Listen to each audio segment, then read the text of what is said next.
The massive starship hung silently in the darkness of space, its smooth silver hull reflecting the distant starlight. Inside the ship's observation deck, Admiral Gray of the Stellar Union stood with his hands clasped behind his back, watching the small blue planet on the main screen. Earth, as its inhabitants called it, looked unremarkable among the thousands of worlds the Union had discovered. "Another primitive world," Captain Miller said, standing beside the Admiral. "They haven't even reached their moon in the last 50 years.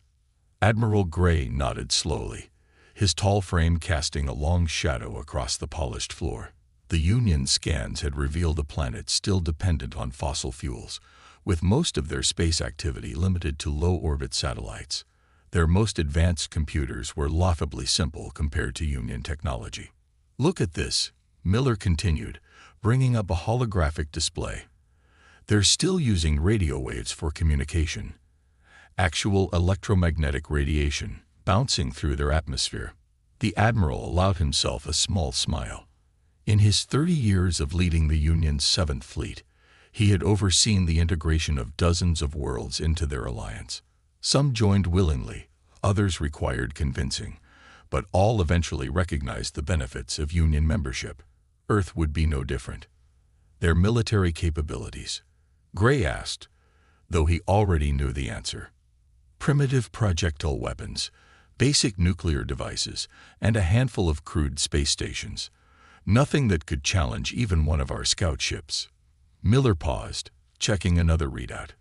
"Though there is an unusual amount of electromagnetic noise around the planet, their broadcasting methods are inefficient."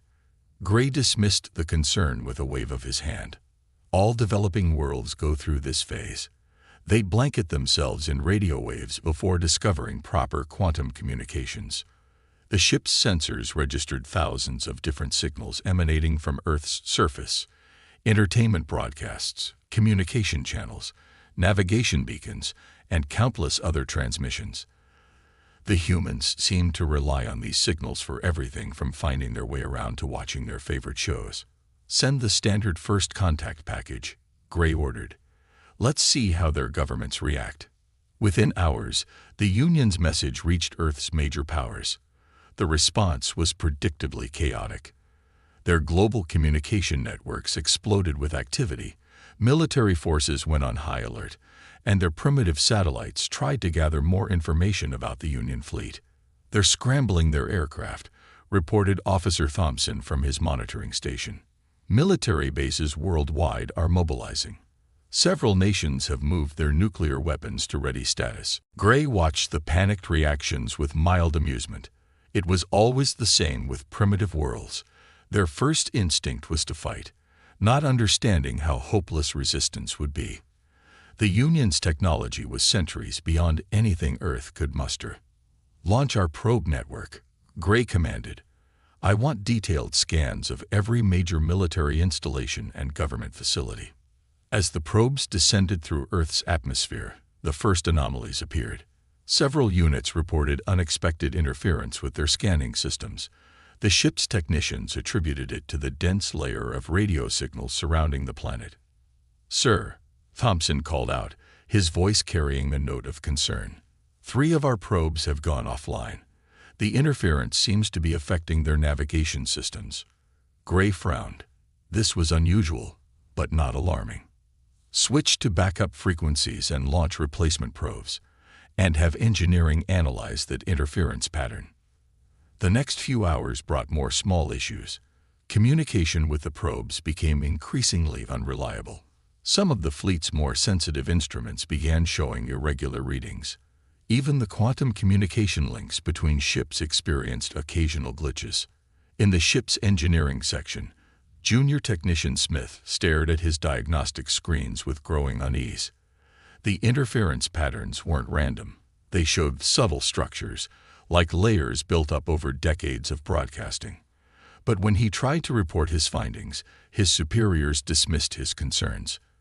"It's just electromagnetic noise," his supervisor said. "These primitives don't even understand basic quantum principles. Their radio waves can't possibly affect our systems." Meanwhile, on Earth, a different kind of discovery was taking place. At a radio astronomy facility in a remote valley, Dr. Thompson worked through the night, studying the signals coming from the alien fleet. 20 years of researching deep space radio emissions had taught her to recognize patterns others might miss. "Look at how our signals are interacting with their ships," she explained to the military officers who had arrived at her facility. "The electromagnetic web we've created around Earth, it's not just random noise. It's like we've accidentally built a planetary defense system without even knowing it." The officers were skeptical, but they couldn't ignore the data. Every time the alien probes encountered certain combinations of Earth's broadcast signals, they malfunctioned.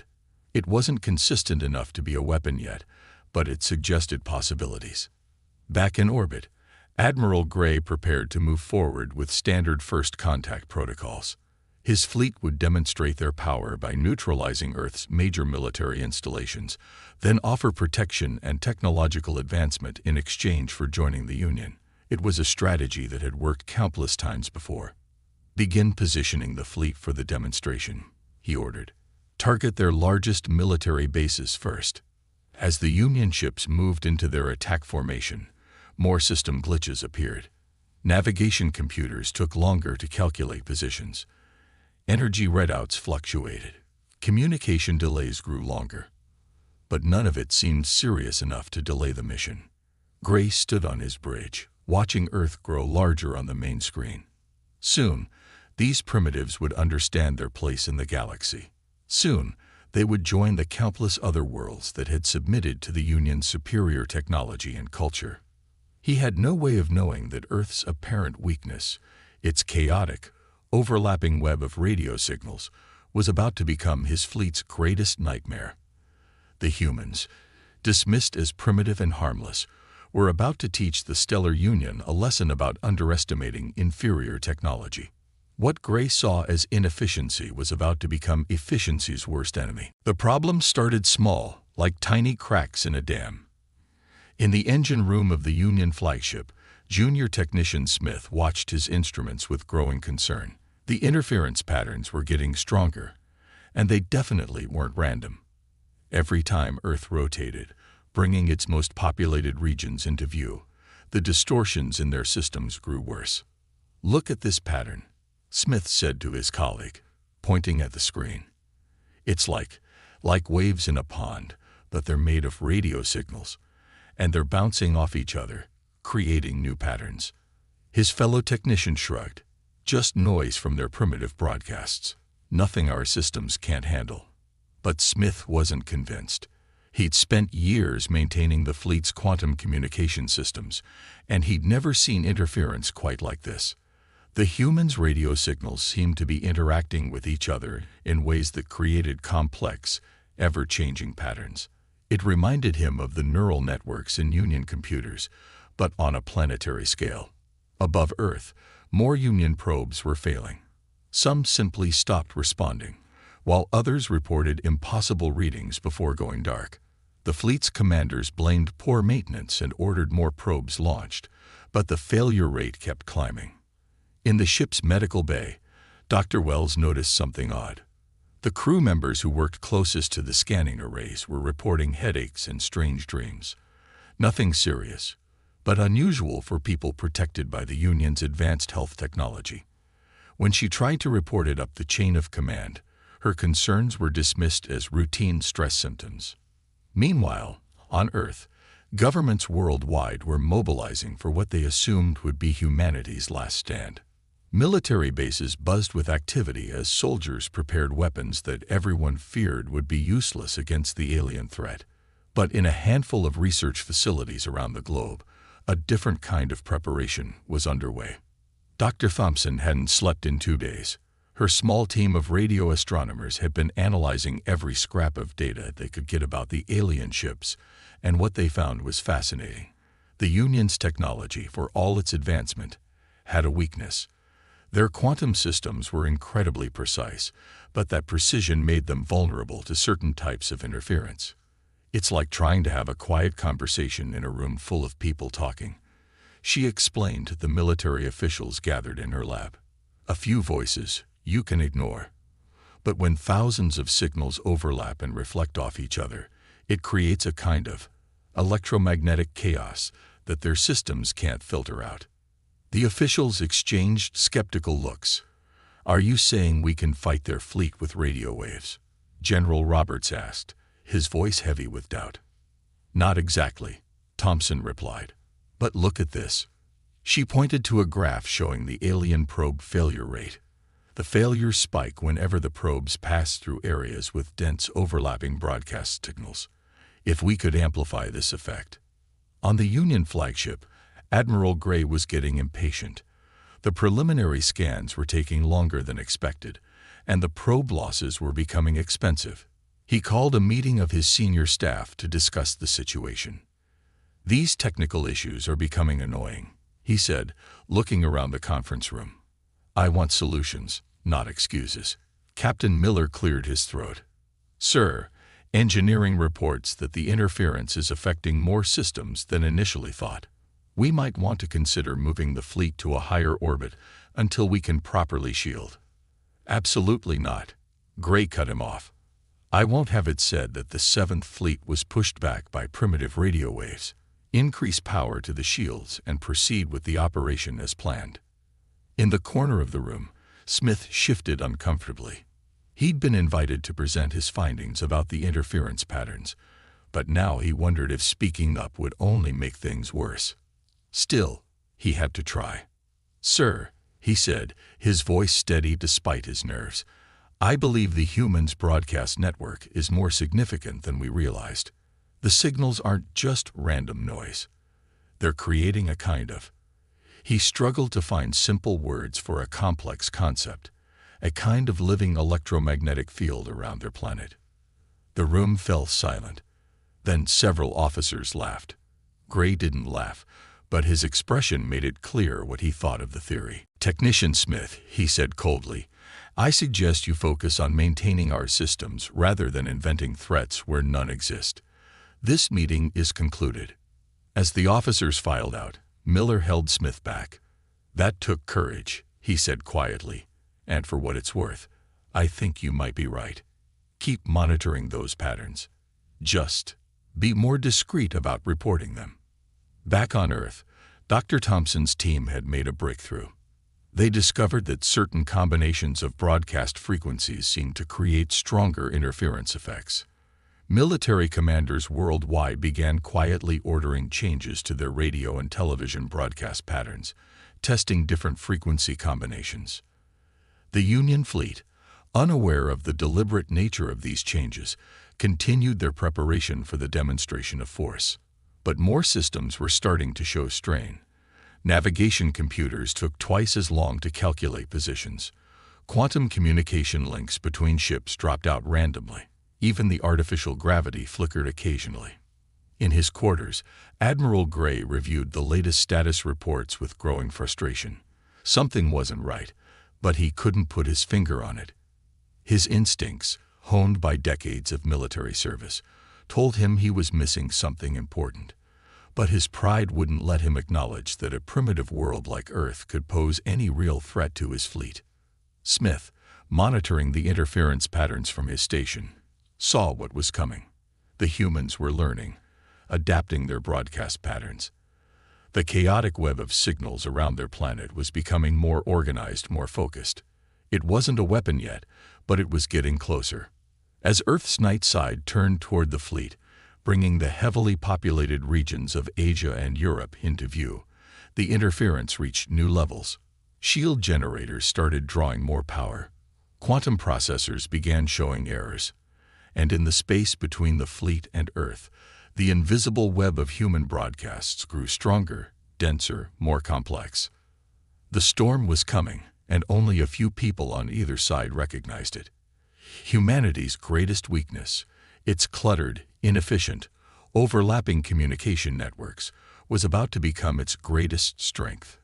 And the Union's greatest strength, its advanced, precise, quantum technology, was about to become its greatest vulnerability. The question was, who would realize it first? Dr. Thompson stared at her computer screen, her coffee long forgotten and cold. The latest data from worldwide broadcasting stations confirmed what she'd suspected.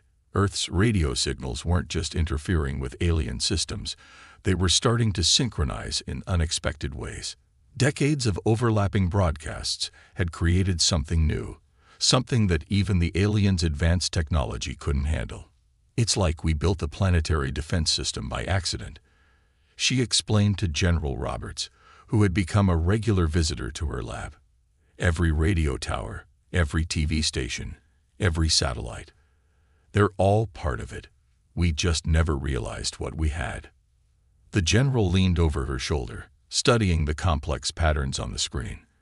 Can we control it? Make it stronger? We're learning how. She pulled up another display. Look at what happened when we adjusted the broadcast frequencies in Asia.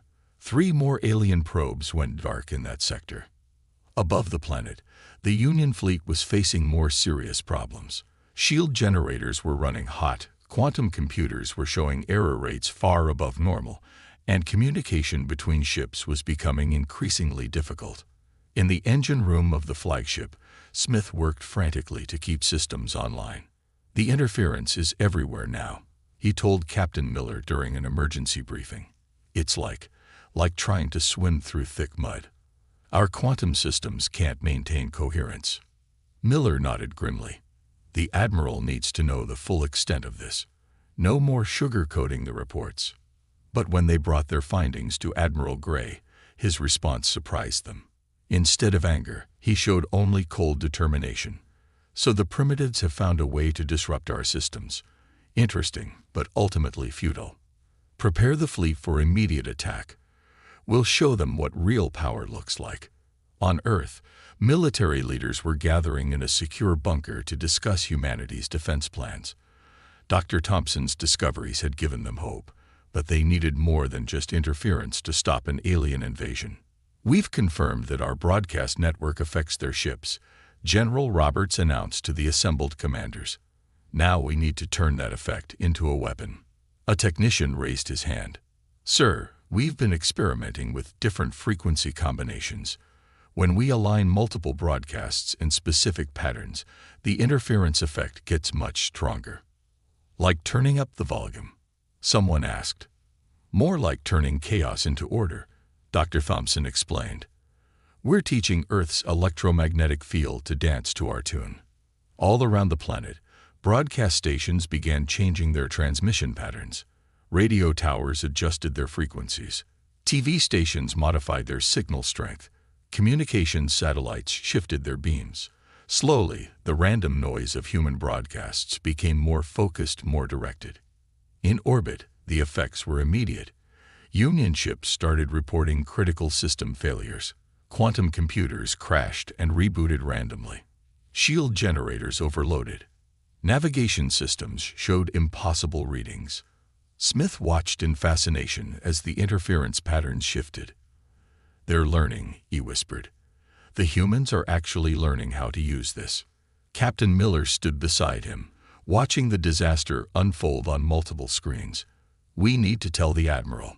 This is beyond simple interference now. But Admiral Gray had already made his decision. Launch the attack, he ordered, his voice hard with determination. Full power to all weapons. We'll burn through whatever primitive defense they're trying to create. The Union fleet began moving into attack formation, their weapons charging. But something was wrong.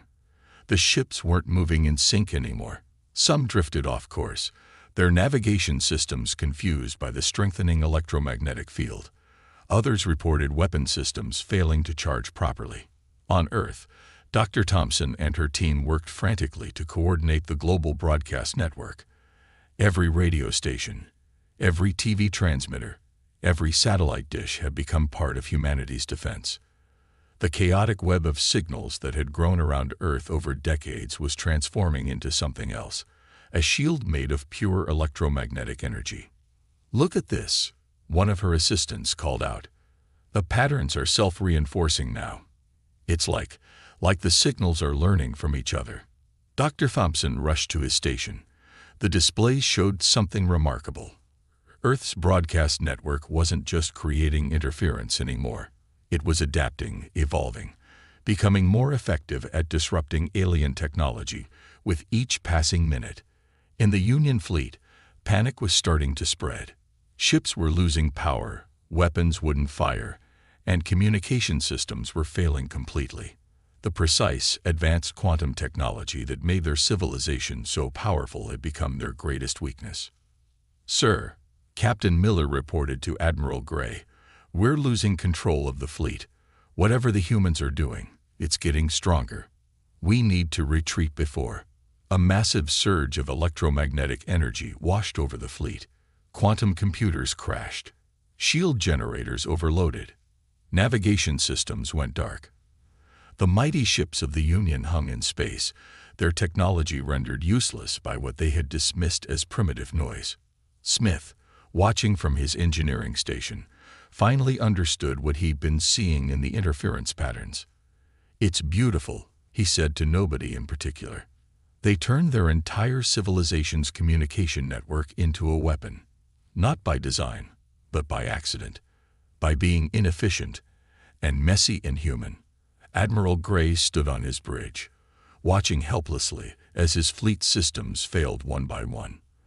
The humans' radio waves, which he had dismissed as primitive and harmless, had become an unstoppable force. Their chaotic, overlapping broadcasts had evolved into something his advanced technology couldn't fight. On Earth, Dr. Thompson allowed herself a small smile as the data confirmed what they were seeing. "We did it," she said quietly. "We actually did it." General Roberts put a hand on her shoulder. "What exactly did we do, Doctor?" She looked up at the screens showing the paralyzed alien fleet. "We proved that sometimes the most powerful weapons aren't the ones you design. Sometimes they're the ones you create by accident, by simply living and growing and being human." The battle wasn't over. Far from it. But in this moment, humanity had shown that even their supposed weaknesses could become strengths. Their messy, inefficient, beautiful web of communications had become a shield that even the most advanced alien technology couldn't penetrate. And somewhere in the static of 1,000 radio stations, in the signals of countless TV broadcasts, in the endless chatter of human communication, a new kind of defense was being born. Admiral Gray watched in horror as his mighty fleet drifted helplessly in Earth's orbit. The quantum computers that controlled everything from weapons to life support were failing across all ships. Warning signals flashed on every screen, showing system after system shutting down or behaving erratically. "Status report," he demanded, though he already knew it would be bad. Captain Miller's voice was tight with tension. "Sir, we've lost weapons control on 30% of the fleet. Navigation systems are failing across all ships. Shield generators are operating at less than half power, and the interference is still getting stronger." On the main screen, Earth continued its peaceful rotation, but now they could all see what they'd missed before. The planet glowed with an intricate web of electromagnetic energy, visible to their sensors as a complex, shifting pattern of light. What they had dismissed as primitive radio noise had become a weapon more powerful than anything in the Union's arsenal. In the engine room, Smith worked desperately to keep the flagship's critical systems online. The quantum processors were showing impossible error rates, their delicate calculations disrupted by the increasingly powerful human broadcasts. Even the artificial gravity was starting to flicker. "We need to shut down all non-essential systems," he told his engineering team. "Focus power on life support and basic navigation. Everything else is just making us more vulnerable to their interference." But it was already too late. The humans had learned to control their electromagnetic web, and they were using it with devastating effect. Each time Earth's most populated regions rotated into view, a new wave of interference swept through the fleet, bringing down more systems. On Earth's surface, Dr. Thompson coordinated with broadcast stations worldwide, fine-tuning their attack. "Increase power to all transmitters in the Asian sector," she ordered. "Europe, shift your frequencies to match. North America, stand by for synchronized burst." The effect was immediate and devastating. A massive surge of electromagnetic energy washed over the Union fleet. Ships that had already been struggling completely lost power. Others found their quantum systems corrupted beyond recovery. Even the flagship's advanced shielding couldn't protect it from the assault. Admiral Gray stumbled as his ship's artificial gravity failed again. "Launch fighters," he commanded. "They can't have affected our smaller craft as badly." But when the fighter bays opened, only a handful of ships managed to launch. The rest sat lifeless, their control systems scrambled by the human broadcasts. The few that did make it into space began behaving erratically, their navigation systems unable to cope with the electromagnetic chaos surrounding them. "Sir," Captain Miller reported, his face pale, "we're detecting power buildups in several ships' quantum cores. If we can't stabilize them." He didn't need to finish the sentence. Everyone knew what would happen if a quantum core lost containment. The Union's most advanced technology was becoming a liability, threatening to destroy the very ships it powered. On Earth, military forces had moved to their final positions. While the electromagnetic attack had effectively paralyzed the alien fleet, they weren't taking any chances. Conventional weapons, missiles, fighters, and anti-satellite systems stood ready to strike if any alien ship managed to push through the interference. "Look at this," Dr. Thompson said to General Roberts, pointing to her displays. "Their quantum systems are trying to adapt, but they can't handle the complexity of our broadcast patterns. It's like trying to play chess while the rules keep changing." The general nodded grimly. "Keep pushing. We need to force them to retreat before they figure out a way around this." In orbit, the situation was becoming desperate. Several Union ships had been forced to jettison their quantum cores before they could explode. Others drifted helplessly, their crews struggling to maintain basic life support with failing systems. The mighty Seventh Fleet, terror of 1,000 worlds, had been brought low by what they had dismissed as primitive technology. Smith rushed onto the bridge, ignoring protocol in his urgency. "Admiral, we need to withdraw immediately. The interference is starting to affect our containment fields. If we stay here much longer." A violent shudder ran through the flagship, emphasizing his point. Warning sirens blared as more systems crashed. Admiral Gray stood at his command post, his face a mask of disbelief and rage. Everything he knew about technological superiority, about the natural order of advancement, was being proven wrong. These humans, with their crude radio waves and chaotic broadcasting, had found a way to defeat the most advanced technology in known space. "Sir," Captain Miller said quietly, "if we don't retreat now, we'll lose the entire fleet. The humans have won this round." Gray wanted to argue, to demand one final attack, but he knew it would be suicide. Already, several ships were reporting critical failures in their life support systems. The proud vessels of the Union were being reduced to drifting hulks by nothing more than radio waves. "Send the retreat signal," he ordered, his voice heavy with defeat. "All ships to fall back to minimum safe distance." But retreat proved almost as difficult as fighting. The humans' electromagnetic web had grown so strong that it was interfering with their faster-than-light drive systems. Ships that tried to jump to safety found their quantum fields collapsing, leaving them stranded in normal space. From her lab, Dr. Thompson watched the aliens' desperate attempts to escape. "They still don't understand," she said to her team. "Their technology is too perfect, too precise. Our messy, overlapping signals create patterns they can't predict or counter." The Union fleet began a slow, humiliating retreat using conventional engines, limping away from Earth while trying to keep their failing systems online. Ships that had arrived as proud conquerors now fled like wounded animals, their superior technology rendered useless by humanity's primitive broadcasts.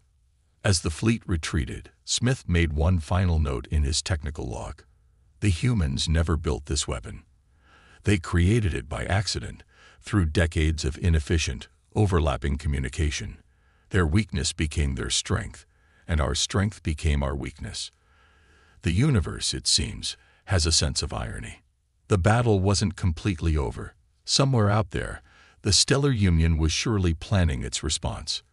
But for now, Earth had won its first interstellar war using nothing more than radio waves and human ingenuity. The aliens had thought Earth's technology was harmless until it erased their fleet from space. 3 days after the battle, Earth's skies still crackled with enhanced radio broadcasts. Nobody wanted to take chances by powering down the defensive network too soon. The few alien ships that remained in orbit hung silent and dark, their crews evacuated by emergency shuttles before their quantum cores could fail completely.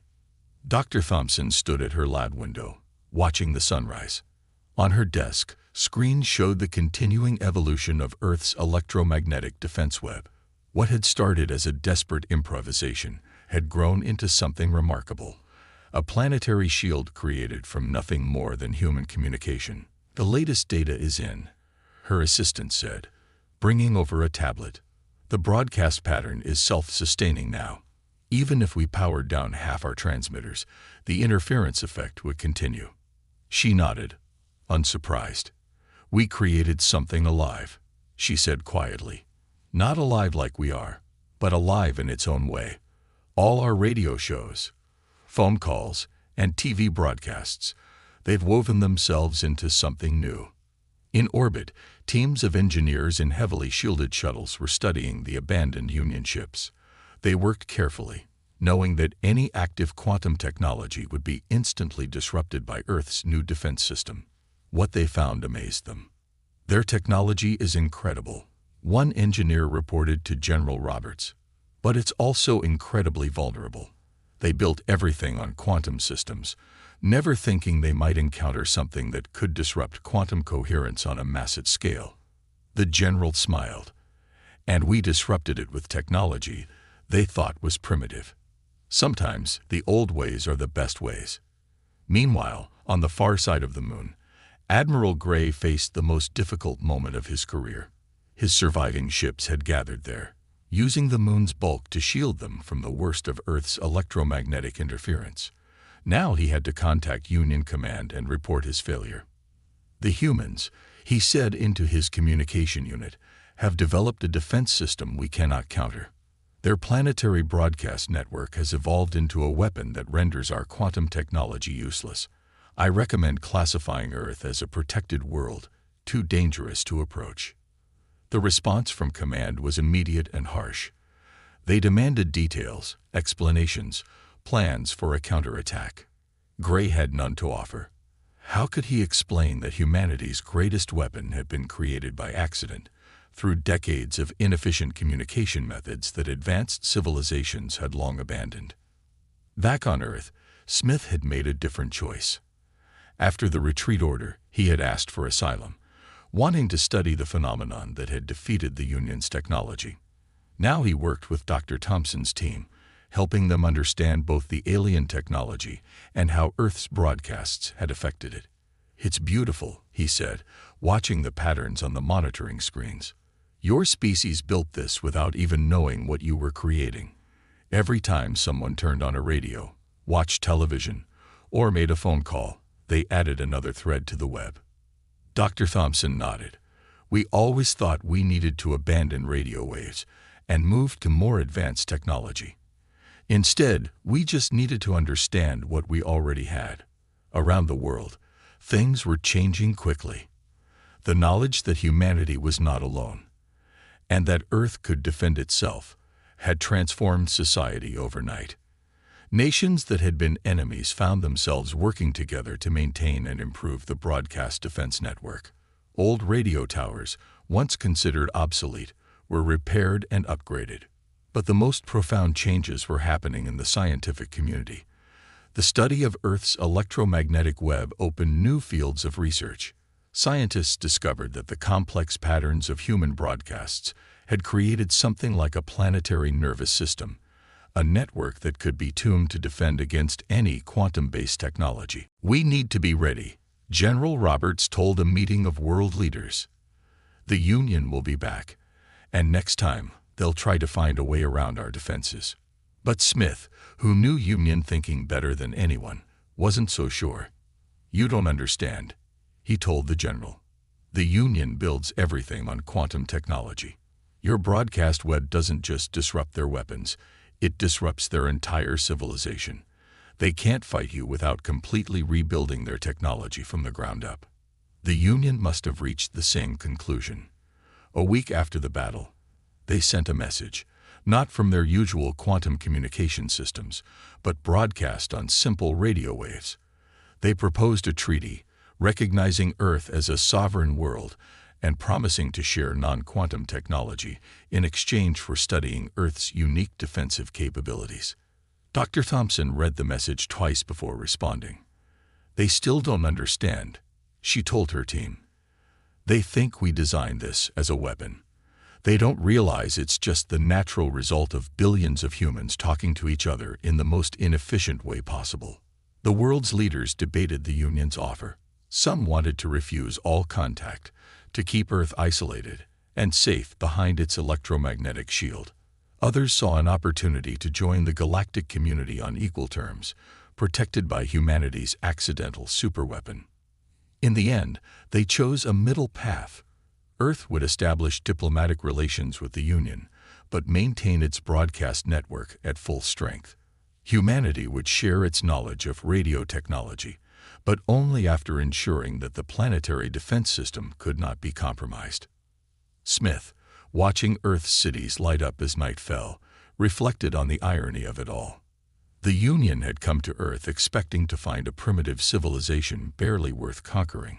Instead, they had discovered that sometimes the most powerful technologies weren't the most advanced ones.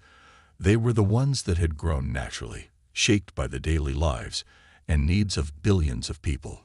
"Your people never stopped using radio waves," he told Dr. Thompson one evening.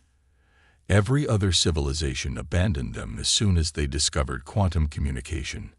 But humans kept broadcasting, filling their world with signals, creating something unique in the galaxy." She smiled. "We didn't know any better, and that turned out to be our greatest strength." High above Earth, the abandoned Union ships served as a reminder of that strength. Their dead quantum cores and frozen systems stood as monuments to the danger of underestimating primitive technology. And in the complex dance of radio waves that surrounded the planet, humanity's greatest weakness had become its perfect defense. The universe, it seemed, had a sense of humor after all.